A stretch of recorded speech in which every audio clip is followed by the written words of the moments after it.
Good day my little robins, it's me Beth, another week has passed, which means you get another video from me here on this channel, and if you haven't already read the title, I'm going to be giving you guys my review slash first impression of the anime How to Raise a Mummy, trying to be as spoiler free as possible. Before we begin, if you want to support me and the channel in the future, you can by clicking like to show me some love. You can click subscribe and tap that bell to be notified of when I upload on this channel.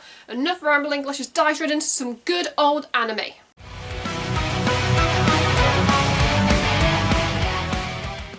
The plot revolves around Sora, who receives a life-size sarcophagus from his dad, who is an adventurer slash explorer, who has sent him some very questionable cursed items in the past. So much to his surprise, when he opens this sarcophagus and out pops the cutest, smallest little mummy who can fit in the palm of his hand, who he calls Me.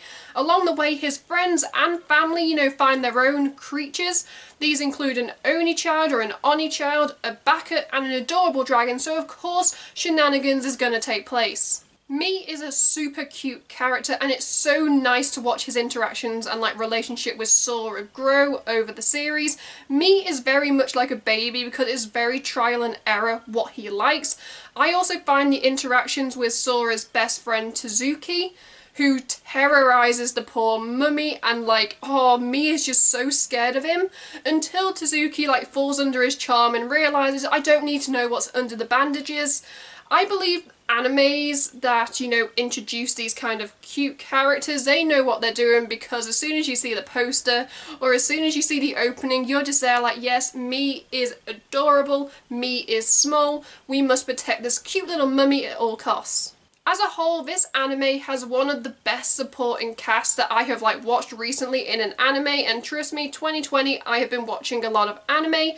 They all seem to have distinct personalities that fit in the overall arc of the story and the world. It feels natural, it doesn't feel forced, it doesn't feel like they've been thrown in there for shits and giggles. All the characters are needed, and if you took one out, it wouldn't be the same. And when the humans find their creatures, I'm sorry I'm doing creatures in brackets, because it's such a wide range of animals, monsters, folklore, I'm just going to call them creatures. And the creatures seem to balance out their humans, so it's a really nice yin and yang effect.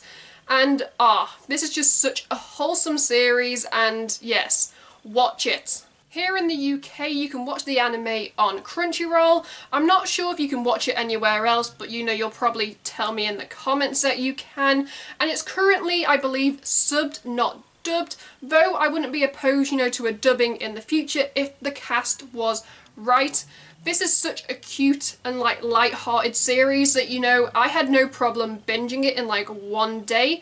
I also binged this pre-Halloween because I really wanted to get into the Halloween mood, because Halloween, not really happened, in 2020. It's one of my favourite holidays, and I just found all the feels. It wasn't spooky, it wasn't scary. I want Me as a plushie so bad. I want to end this review slash first impression talking about the visuals and character designs. I'm going to, sidestep the human designs because I've watched a lot of anime, and you can't really mess up or change human designs. I really want to put the focus on the creatures and how their design shines. Most of these creatures are actually based off real folklore and myths, and the fact that, the artists gave them all distinct looks that make them all cute and cuddly, when in reality some of their lore isn't as cute and fluffy as the anime would make out. And this is good, because if they had gone quite accurate with the lore and some of the not so cute fluffy bits of their personalities, the anime would not have been able to stay light-hearted. So for me, where the show shines is in the design. Now, I found this series by chance. It wasn't recommended to me by anyone. I actually was given a random advert, and it really piqued my interest, and I really wanted to share my opinion and the show with you guys.